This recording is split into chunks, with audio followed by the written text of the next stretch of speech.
Kasi madami ang nagsasabi na we are on this road to perdition.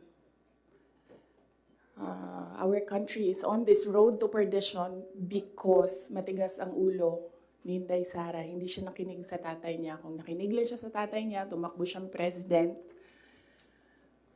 hindi mangyayari itong nangyayari sa bansa natin ngayon. Ayun, hindi lang yan isang beses na narinig ko, madaming beses.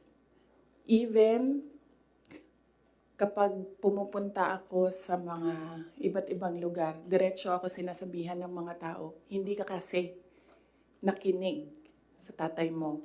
Or they would say, one time nasabihan ako, it's all your fault.